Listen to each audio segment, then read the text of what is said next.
Welcome to another edition of Frankly Green Bay, brought to you by Kathy Colbick of Waterstone Mortgage. Today we got an impersonator. He does Dean Martin, Elvis, he does Neil Diamond, but his best, I think, is the Blues Brothers. Ladies and gentlemen, Mike Peterson. Welcome to another edition of Frankly Green Bay. Got my buddy here, Mike Peterson. How you doing, buddy? Good, man. Good to see you. Are you like a Luxembourg boy, Kiwanee boy? I live in Kiwanee. You do? Yeah, but I grew up in Madison, actually. And what brought you to the East Coast? I took a wrong turn. You did? No. I married a local girl. We met in Madison. Her first job out of college was down in Madison. We met down there, and she's from the Kiwanee area. So. Nice. So you're just making a family here. Now, I got to tell you, you do so many different voices. You're a singer. If you don't know that Mike is an impersonator and singer, you've seen him everywhere. When did you get into the music scene? Well, it started back in my teen years. I grew up with a stepfather who was a huge Elvis fan. Okay. And you and I share that love for Elvis. Yes, we do.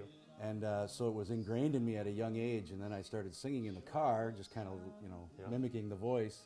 And people said, you should really start singing. So started doing a little Elvis impersonations around the Madison area and whatnot, and then just kind of snowballed from there. I moved up here. We've been up here about 20 years now. 20 years? Yeah. And I started doing some Elvis impersonations around the Kiwanee County area. Yep.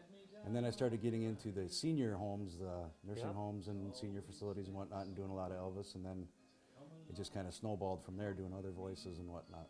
So doing the senior circuit is kind of cool because, and right now it's kind of dried up. Is that coming back a little bit? Yeah, well, what happened was, obviously with the pandemic last March, I was doing solo stuff for senior places just as myself, doing the old songs, the older classics and whatnot. And I was doing up to a dozen or 15 a month. Sure. And then everything just dried up just like that.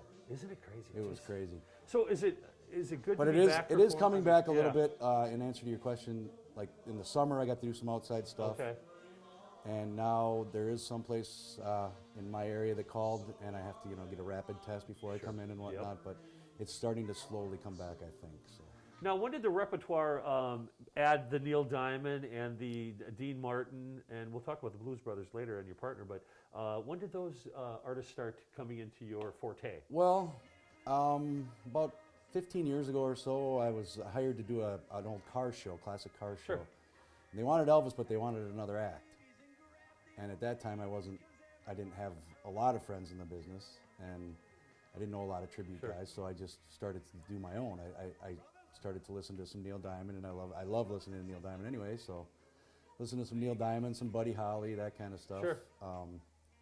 And just started to I don't want to toot my own horn, but I had a little bit of a knack to kind of mimic their voices. Of course. So that's why you're doing it, man. That's why you're getting paid. How did you and Ron meet? Well, we actually met at church. You met at church, yeah, okay. His wife and my wife grew up together, actually. Okay. They're old family friends, so we go to the same church, and that's how the Elvis started at the church talent show. Sure. That was 15 years ago, probably, or something like that. Well, we're going to talk about a new gig coming up soon. It's going to be at the DeGrand, right? Yeah. You got a big show coming up with lots of impersonators. We're going to talk about the Blues Brothers next. Hey, join us next week. Hey, you want to wear the same outfit? Sure. Okay, I'll wear the same face mask. Sounds good. Do you like this one? I do. Okay. Pink hey, join sushi. us next week as we talk to Mike Peterson for part 2.